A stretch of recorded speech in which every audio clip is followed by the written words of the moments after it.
We have this incredibly bloated financial sector. It's a phony crisis. They don't have to be cuts. We know how to get out of a Great Depression. You spend money.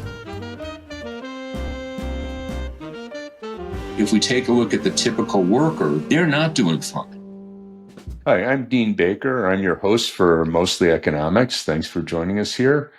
Today we have with us Heather Boushey, who's a professor of practice at the Climate Center for Energy Policy at the University of Pennsylvania.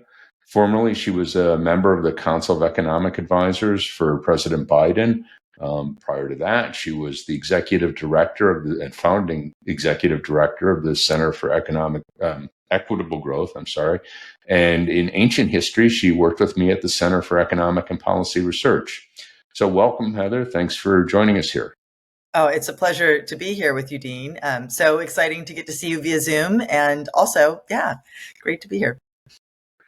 So lots of things to cover here, but what I wanted to start with was talking about you were actually with the Biden administration the full 4 years. One of the things that's striking, maybe people have talked about, I just haven't heard much, but it was really striking that people stayed with Biden throughout his term, and that is not very common. I mean, we know with the Trump administration, both the first and even the current one, sometimes 1 month is a long stint. And, even in more normal administrations, if you go back to the Obama presidency or the Clinton presidency, people didn't generally stay around. And nothing wrong with that, but it's, for whatever reason, people tend to decide to move on. And you could look at the Biden, the top level people, yourself, Jared Bernstein, who's an old friend of both of ours, the other people in economics, the Treasury Secretary, of course, Janet Yellen, she stayed for so you go down the list. I mean, just striking. So it is just, again, I'm sure someone's written on it. I haven't seen it, but it is just striking. So anyhow, you had a full 4 years with Biden.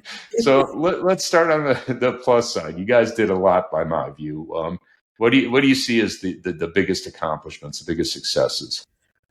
Well, it's a really big question. I will just start off. I mean, I think you're right to point out that a lot of people stayed, and it actually did not get written about all that often. I was often surprised during the Biden years that it wasn't being elevated, that there was this consistency and continuity and what that meant. And what that meant both for policy, but also the loyalty that people had to the president and to the set of ideas that we were working on and how committed they were.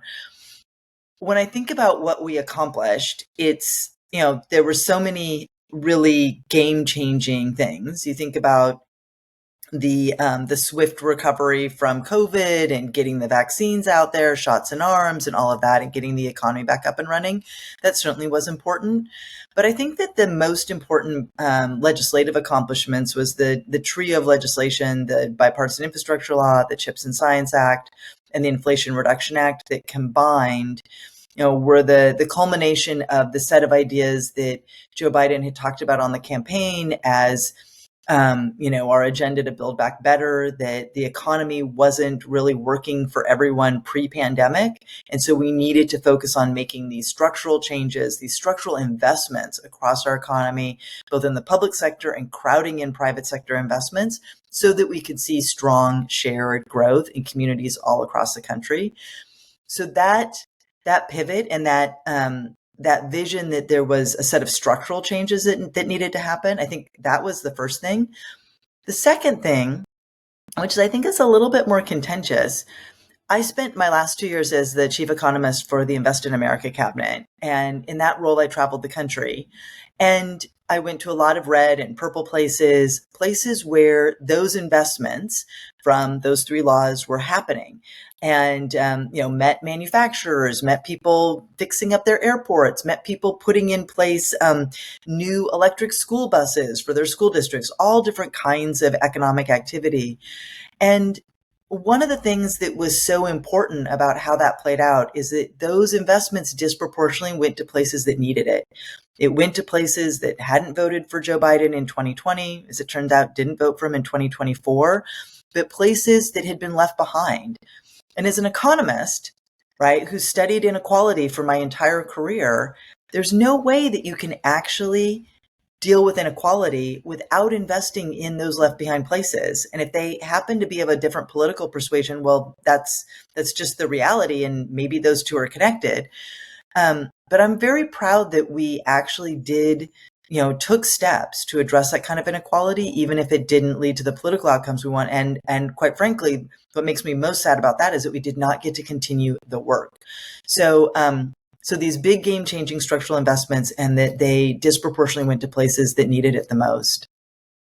Yeah, no, that's striking. And, again, obviously, I'm a nerd, I follow these things. But again, the Biden administration didn't get anywhere near the credit it deserved for that. Because, again, I wasn't involved in the decision making, you were, but it was very clear that they were not steering the projects to the blue areas. The blue areas got their share. I mean, so it's not as though, Illinois, New York, and California, they didn't get anything. But it was very clear in the design that they were looking for areas that were left behind, where you could put up a car factory, a battery factory, where it wasn't just going to contribute to the national economy, but it was in an area with high unemployment, without good jobs, that it was really going to make a difference. And, again, they didn't get the credit they deserve for it.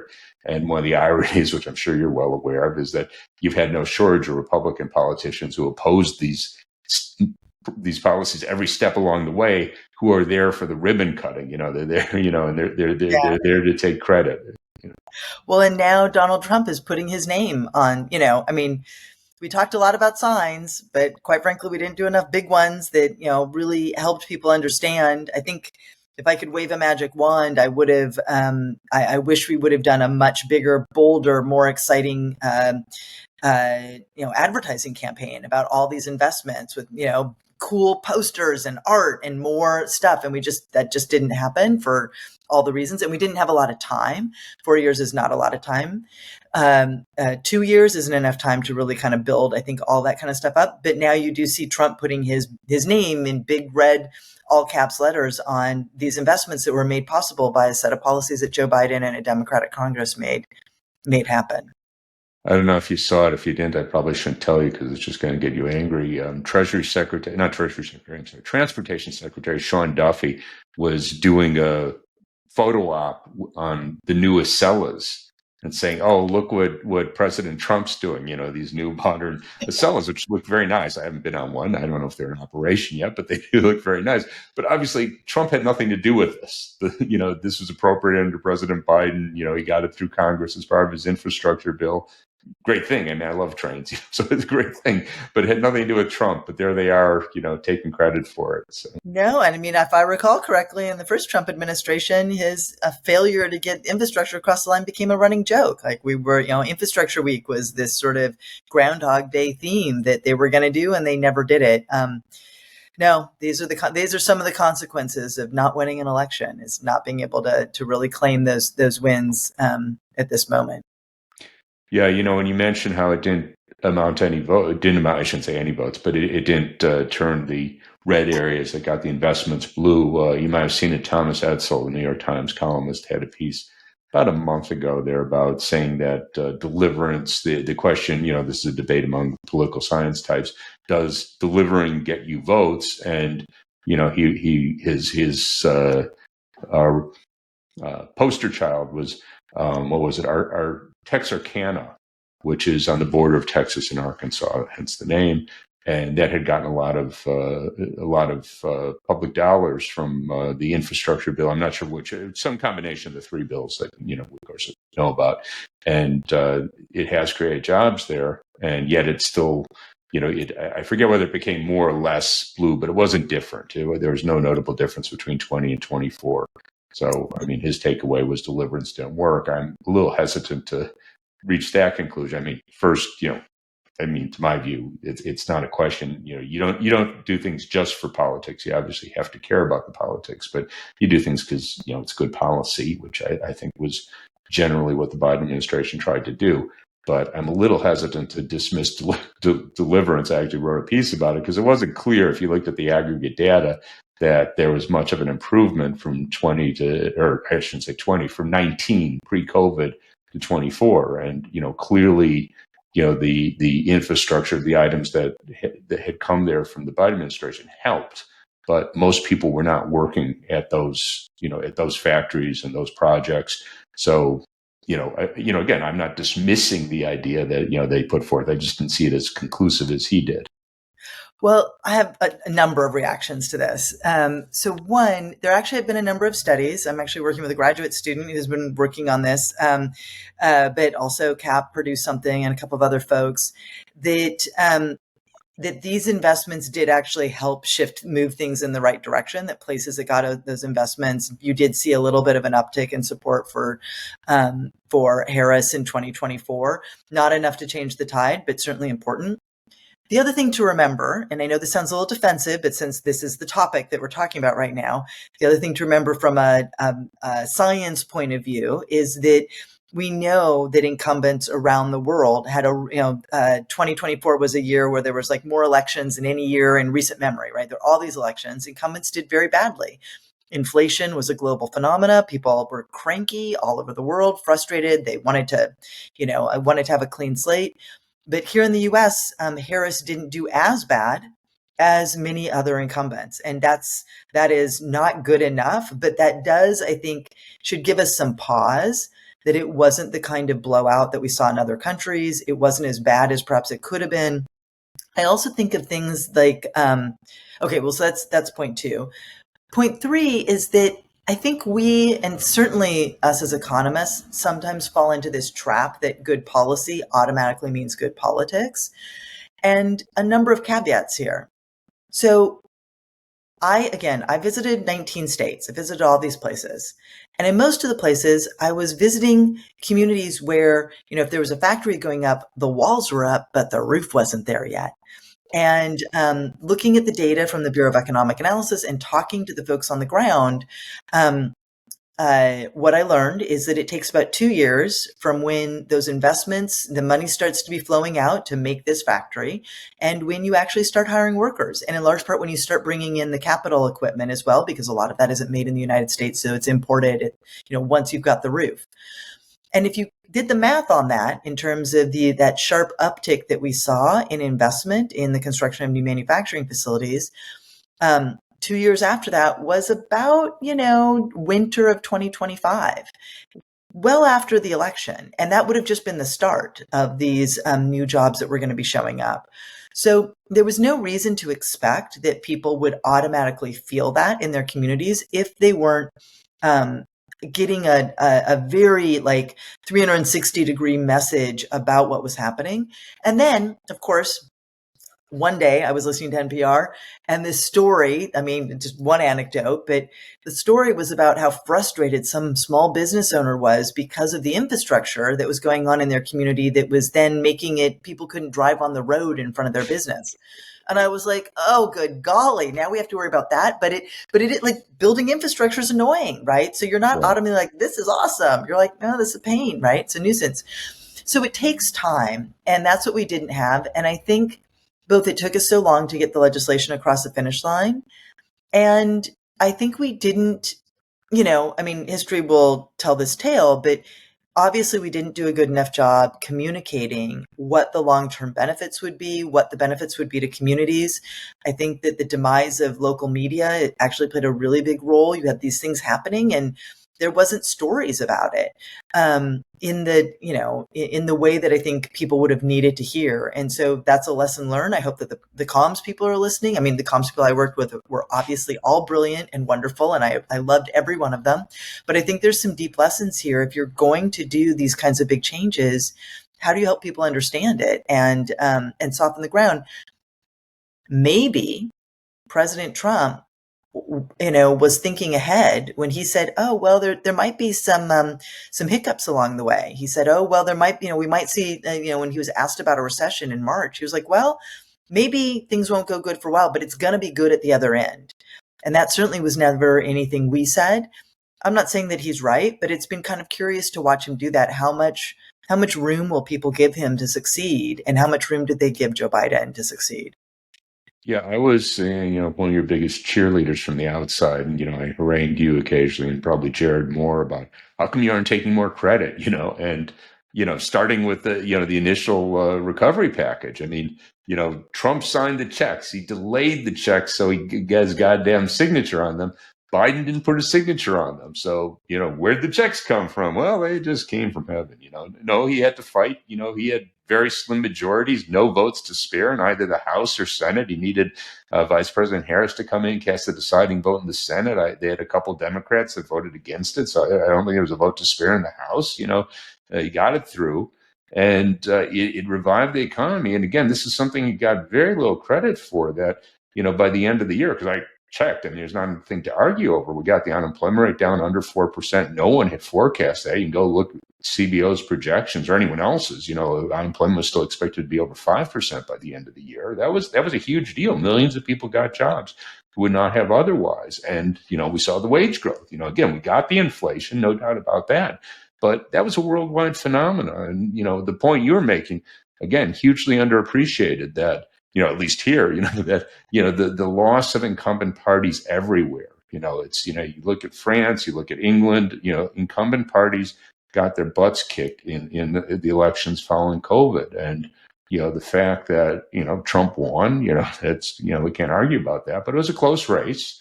You could easily imagine a few things having been different, and Harris might have pulled it out. You look at the Senate, the Democrats lost a few seats, but it wasn't a blowout. And the House, they're down 3 seats, 4 seats. I mean, this was a close election, and that was not true in Germany. It was not true in England and France. Pick your country. That was not true. The one exception, there is an important exception, but there are outstanding features there.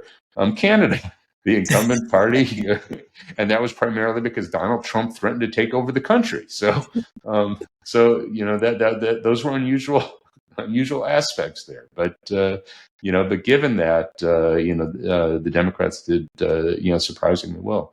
But again, I think the point, and I hope hopefully we'll have a chance to test it.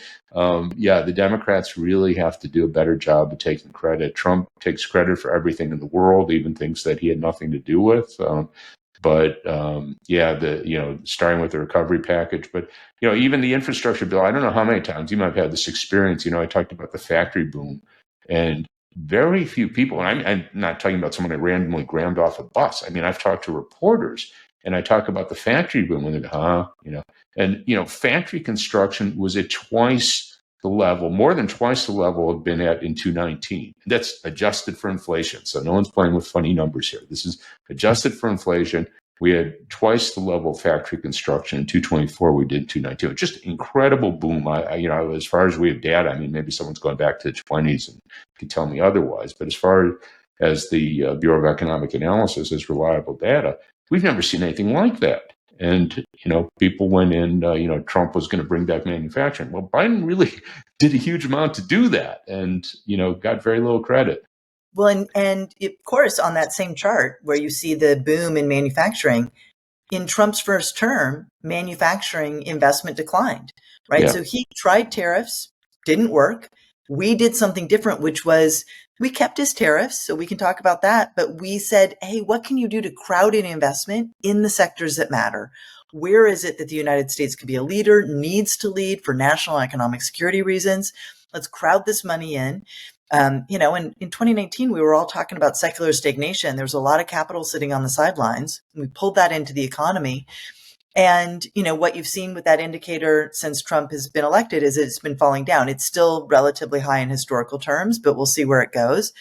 But I had the same experience. I was doing an event with a very important economics reporter who had been the economics editor at one of the world's leading newspapers and didn't know about the increase in manufacturing investment. And I was like, okay, this isn't just not communicating with regular Americans.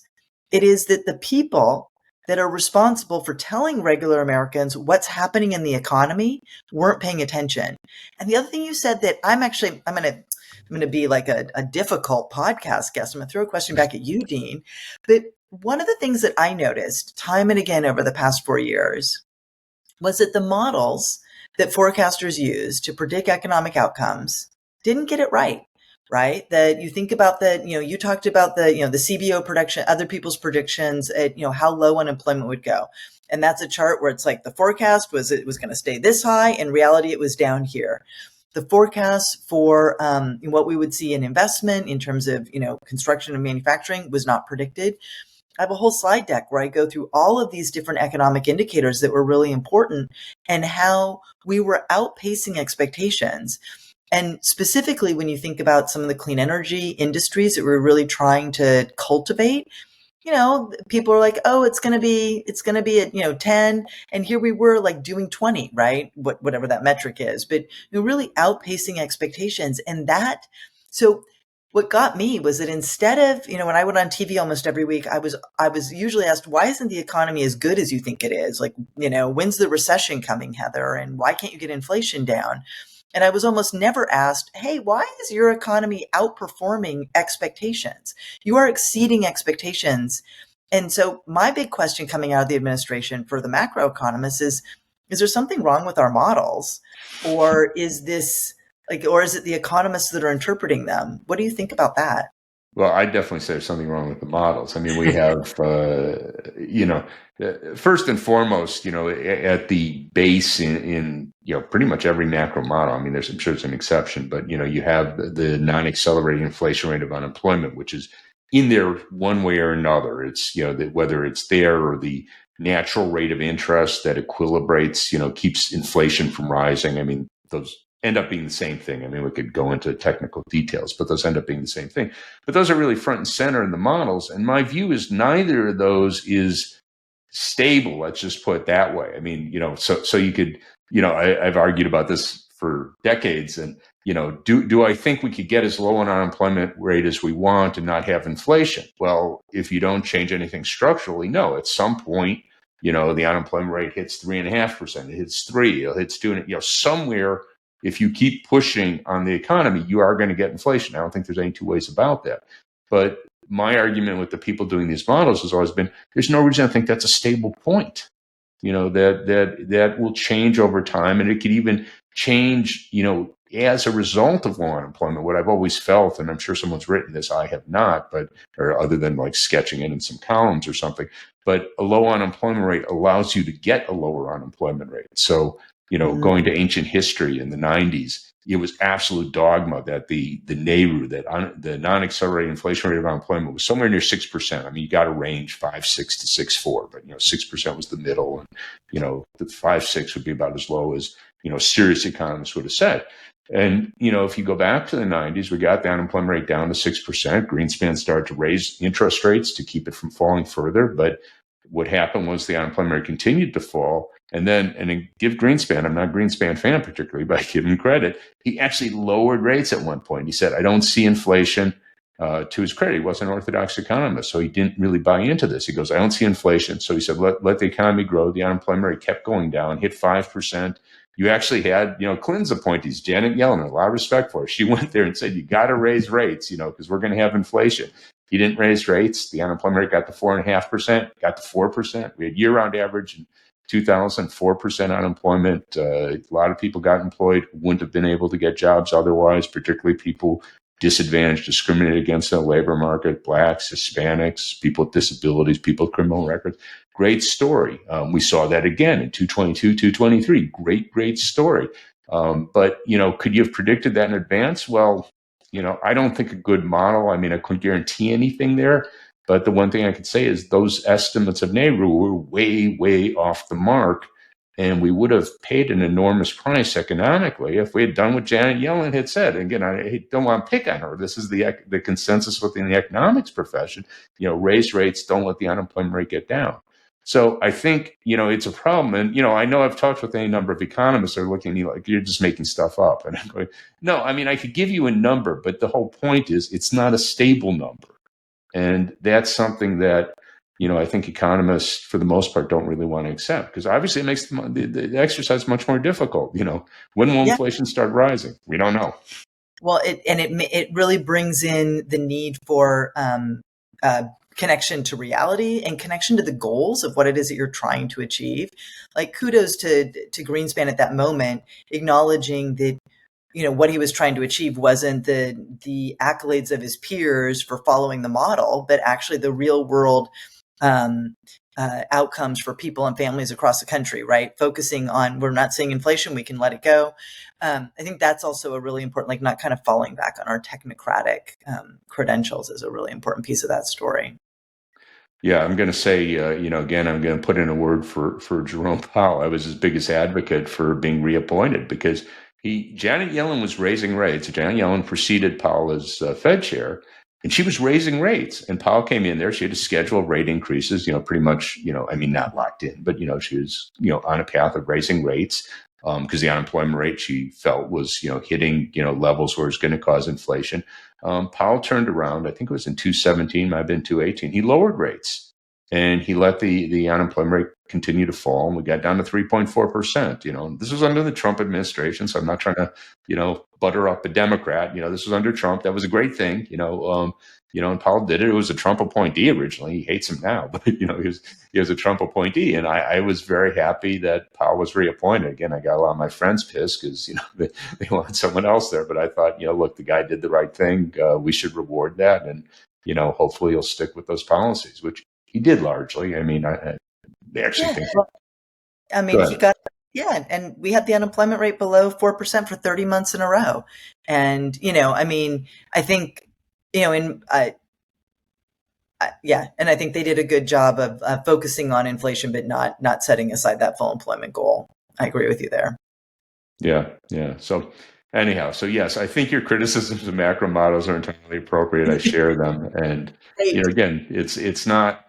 I know. I'd like it too. I'd like to say, here's the model. We just plug it in, and then we're going to say what GDP growth will be, what employment will be, and what inflation will be. And I just have to say, I mean, I could do that. I know how to construct one. I'm just saying, I don't think it would accurately explain the world. So so I don't spend a lot of time trying to do that.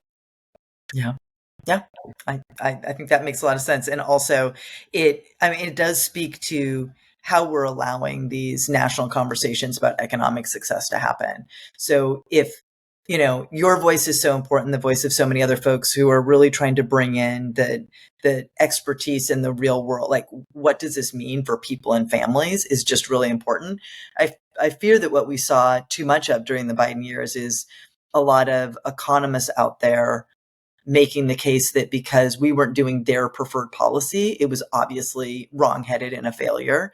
And I think that's something that we need to figure out how to continue to work on in the public domain. But that I fear, like my sense is that narrative really got kind of hammered into the public consciousness because a group of experts was saying, well, there's no way this can work because my theory doesn't predict it. And even when we were right, those same economists were like, well, yeah, they're right this time, but it's not going to last. It's an accident or whatever. So, but this is just me being very frustrated with the economics profession. You might have hesitance about naming names, but I could do it. Larry Summers was, very out front, jumping up and down, yelling that he said something to the effect, I'm only paraphrasing slightly, this is the most reckless macroeconomic policy in half a century. And he is predicting stagflation, that we'd have to have horribly high rates of unemployment, like 8% unemployment to get down back to an acceptable level. And to Larry's credit, though, he did turn around sometime, I think, late summer last year, and say this was a remarkable success. So he did acknowledge that, at least once that he was wrong. It was good that he had the integrity to do that. He shaped a narrative for years, and shaped a narrative that what we were doing was wrong. And it really felt like, it felt like an attack on Janet Yellen, but it also felt like an attack on the whole economic apparatus of the administration, that somehow only he knew how to run an economy. And I kept being like, well, but the economy that you brought us after the global financial crisis, certainly we recovered eventually. But, I think it is important that we take steps to learn from economic policy mistakes of the past and try to do it differently. Dean, you already noted that between, the rescue plan, but also all the policies that had been put in place in 2020, we saw a recovery where people didn't languish in unemployment. You didn't see that scarring. That's something that, I am very proud of, that we were able to get, jobs back faster than any recovery over my entire career. And that has real implications for people and families. And it had real implications for inequality and for wage growth. You saw one of my favorite charts over the course of the administration, beyond the payroll job one, was an Aaron Dubay set of tweets that he did looking at the the growth of wages for people who are production and non-supervisory employees and how quickly that returned back to pre-pandemic trend. And it was for the higher wage workers that wages lagged, which also I kind of wonder how much that had to do with how we were talking about the economy. If the people that are not usually featured in the news are the ones who are doing well, but the people who are at the top who have more access, aren't doing as well, are they projecting? But those were really important accomplishments and weren't elevated enough because we were constantly having this kind of discussion that it was unexpected or it shouldn't be happening. Yeah, that's an incredibly important point. And again, never got the attention it deserved. Wage growth, there's a chart, I'm sure you've seen it from the Economic Policy Institute, that has wage growth by quintile, by decile. And the bottom decile, people in the bottom 10% of the labor force by wage, they saw far and away the fastest real wage gains of any group, but also probably since the 60s, a 15% wage growth, real wage growth, adjusted for inflation between 2019 to 24. So pre-pandemic, so take the period just before the pandemic to 224, their wages adjusted for inflation rose 15%. Now, I'm not going to say anyone, if you went from 15 an hour to 17.25, I'm not going to say you're doing great. I mean, that would be nuts. But nonetheless, you're doing a lot better. And that is something to say is a really, really good thing. And I think there's very little appreciation of that. Well, and just to point to one policy that we didn't get across the finish line ultimately, but also is rarely discussed, as part of the American Rescue Plan, we invested in childcare workers. During the pandemic, this was a real challenge for American families. All these childcare centers shut down. They didn't have enough money to stay open. Like the pandemic upended their business models. And we supported that industry and encouraged those businesses to raise the wages of the workers. And you can see that childcare workers are some of the least paid workers in our economy, some of those low wage workers that were benefiting from the policies were indicated in those statistics. And at the same time, that supported labor supply for parents, particularly moms. Unfortunately, because of the way that the Senate works, all of our care policies that we wanted to make permanent didn't get across the finish line.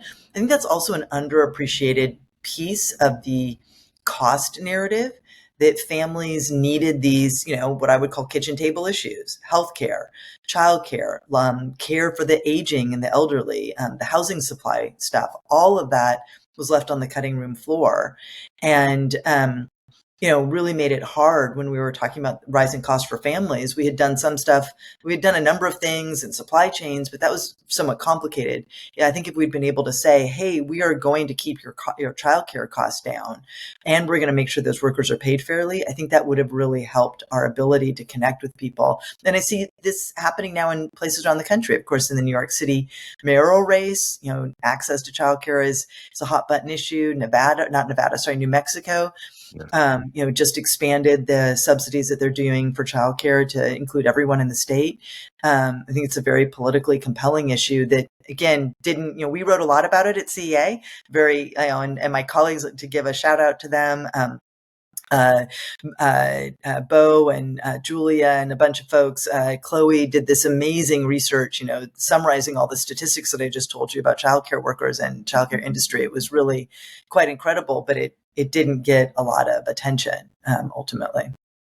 Yeah, it's one of these things, obviously a lot of the, the Trump administration's complaints about people not working and getting government benefits are nonsense, to put it crudely but accurately. But one story, there are a lot of people that don't work because they don't have access to childcare, and you want them to work, you have to make it possible for them to work. They have a 2-year-old kid, they can't leave them home alone. I mean, it's not rocket science. People could figure that out, and so the question is, what do? You have this young kid, you can't abandon them. You're not going to work at a job that pays you $15 an hour. I guess in some states, conservatively, I'm thinking 15, like that's the minimum wage. It is in some states, but not in a lot of states across the country. So you're not going to be able to pay childcare. So what are you going to do? I think it's great that people should be able to work if they want to work. But, if you have a young kid at home, that's just not an option if you don't have childcare. And, they don't seem, I don't know, they don't care. They don't know, whatever the reason is, they're just not supporting. They're totally opposed to any government funding for childcare. Yeah, no, and it makes no sense because it is such a labor supply issue. And certainly we want, the United States has lower labor force participation than most of our economic competitors. And, we had these conversations about what's going on with labor supply. And yet there's a set of policies that we can put in place that can improve it. And it does seem like many on the other side fight them, or don't think that don't see the usefulness, even when there's a lot of empirical evidence that shows that that's the case. Okay, so I promised I'd let you talk about your current work. I could go on, as I'm sure you could, and talking more about by the Biden administration accomplishments, but let's go on. It's been 7 months? It feels like longer, but so what's your current agenda look like? Well, a few things. So I have spent I spent the spring semester at Harvard at the Reimagining the Economy project with Danny Roderick and Gordon Hanson, and it was just incredible and amazing, and really exciting to see this community that they brought together that is doing what they can do to reimagine the economy and rethinking what it means to uh, have policies that foster economic growth, what that means when you're thinking about it in a global trade context and also with a local economic development context. I used that time to start working on a book, and I am feverishly working on that now. That is how I'm spending most of my time. And the point of that is to talk about where we go next. Not, we've been talking about where we've been, but I think we've learned a lot about what works in economic policy. And I think we've also learned that one of the things that really matters is that the composition of our economy matters. It matters what we make in this country. It matters where we make it. It matters how. And if we want to be successful, we need to, dig below that surface of the macroeconomic indicator of GDP or just unemployment, super important. But where are those jobs being created? What kinds of industries are they in? Are they the kind that can be anchors for their communities, that they're competitive, that they are in sectors that are going to be important in the future, like clean energy and high-tech sectors? So, but what does that economic agenda look like? And how do we make sure that people and that workers get their fair share? And we did a lot of work to make sure that people got their fair share. And there's a lot of lessons learned and stuff to build on there. So I'm working on a book, and then it was just announced a couple weeks ago, or I just started a couple weeks. It was just announced this week that I'm joining the Kleinman Center for Energy Policy at the University of Pennsylvania at the Stuart Weitzman School of Design. I have a very long organizational name now as a professor. I hope you aren't offended. Yeah, no, I'm not offended, but hopefully Stuart Weitzman isn't offended. So I'm very excited about this. I think, as you know, I haven't had an academic appointment before, so this is new. I'll start teaching in the spring, going up to Philadelphia one day a week. But my practice will be continuing to work on economic policy. And here in Washington, I'll be sitting at Penn, Washington, and my focus will be on what is it that economists and economic policymakers need to know about whether and how we do a transition to clean energy. How does that affect our thinking, our questions, our models, our economic policy advice, and how can those of us that did not, I would like to didn't grow up as climate economists or energy economists, what is it that we need to know about the transition and the whether and how we do that, and what's happening with climate change to inform our work? And there's so many different examples, but let me just give you two. So one is, I think a lot about our social insurance systems, like the broad sort of array of welfare policies that we have, everything from Social Security to unemployment insurance and the like. And you think about how climate change and the energy transition may affect the effectiveness of many of those policies. We all know, if you're an economist, that the trade adjustment assistance policies that were supposed to help people through things like the China shock weren't very effective. Well, if we're moving, transitioning our energy system, which is, by the way, in everything, it's going to affect all sorts of industries. Is our social insurance system up to the task? What do we need to know? What might we need to change? You don't need to be an energy expert, but you do need to have enough of a sense of what's coming down the pipeline and what might be affected. Or, different questions around, again, where industries might rise and fall, what that means for communities, how we think about affordability of key items. I've become a little obsessed with electricity affordability. If we're going to electrify everything, what do we know about electricity from a more economic perspective?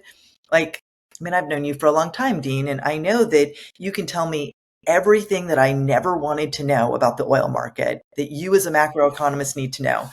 And I now understand that a large part of the reason that you know all of that is because after the oil shock, a bunch of economists really started digging in and being like, what do we need to know about oil? This is super important.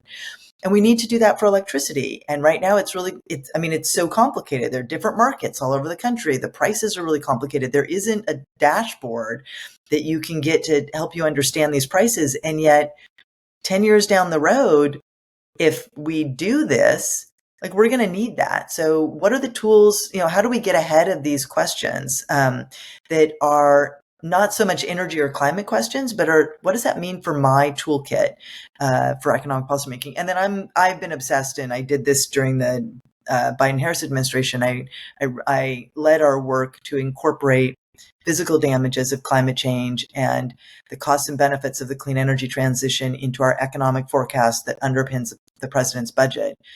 That is it's a big question, but it just kind of opens the door for all the things that are wrong with our macro models and where we make assumptions and where those assumptions might have worked, but they don't work anymore and they may not work in the future. So how do we foster a new community of practice to think about those questions? So basically, I'm trying to figure out how I can be an economist for the next few decades, focus on good middle-class jobs in the face of these major changes that are happening in the world around us.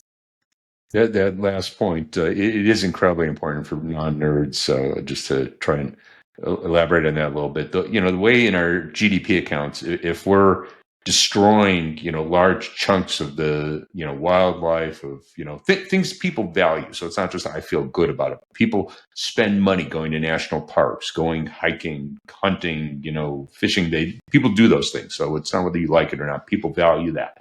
That's just a fact. So if we're destroying that, that doesn't appear anywhere in our GDP accounts. If we're, creating dangers in terms of more flooding, that doesn't appear as a negative. And then if we spend money to fix it, that appears as a positive. But the destruction never appears there. So if we're, increasing our output because we're drilling more oil, we're building cars that emit tons of greenhouse gases, that all enters as positives in GDP. The damage those cause never enter negatives. And I know you tried to calculate something. And a crude calculation, that's not criticism. It's, we haven't done it before. They're massive unknowns there, very big quantities, clearly. You just look at what we've had to spend dealing with hurricanes and floods, and wildfires in the last, 5 years. It's been huge. And, obviously it's going to get bigger. So, these are really important questions that had, at least until recently, been largely neglected in economics. So you have your hands full there. Yeah, well, and all of that, all super important. And then also with the energy transition, or whether or not we do it, it's you look at what's happening around the world and you look at the fact that China is dominating upwards of 90% of core parts of the clean energy supply chain. And I've had a lot of economists that say to me, well, that's great. Let's just import whatever it is they're making. They're doing a great job. Let's just import it. And I'm like, that's fine for today. Maybe that's fine for tomorrow. But if I think about where the United States is in 10, 20, 30 years, and we are no longer at the cutting edge of the technologies that are powering the global economy, I find it difficult to believe that our living standards will be as high as they are relative to other countries, right? Where is it that we think we're going? And so shouldn't we be, as economic policymakers, not just what's the lowest cost way to get something today, but what are we doing to put our economy on a stronger footing so that we're creating a robust array of good middle-class jobs for people for decades to come, and conceding that you're not going to produce the energy of the future feels like the biggest miss in history. Had we done that with any other energy source, we never would have come. I find it difficult to believe that we could be an economic superpower if we are not continuing to be an energy producer. So, and these are other questions that I think our models they don't account at all for the kinds of structural change that we need to be thinking about. I assume you saw our current energy secretary apparently has not heard of batteries. I'm serious. I mean, he said this a number of times, and I don't know if no one could tell him or he doesn't listen or he doesn't understand. But he said, oh, wind and solar are great, but sometimes the wind doesn't blow and the sun doesn't shine. You're like, Yeah, and did you we know that. Yeah, batteries were the largest addition to the U.S. grid. I don't remember what year. I think this was in 2023 or 2024 that it's like, no, we've been adding all of this capacity. This is a solvable problem. And granted, it's not, that can't solve all of the problems, but you can certainly make a lot of headway there. Ask him if he knows how to use the remote for his television. Like, how does he think that works? It's just as I say, I don't know if he really doesn't understand this. I don't know which is better. He doesn't understand that or he understands that he just lies. I don't know which it is, but it's scary either way. It doesn't bode well for America. Yeah. So thanks a lot. I really appreciate you taking time to talk, and it's great to catch up. And I look forward to hearing more of your work or looking at your book when you're finished with it. And we'll be in touch. So thanks for joining us. Thank you so much, Dean. It's been a pleasure. If you like what you just saw, please help us out by liking us and subscribing. Thank you.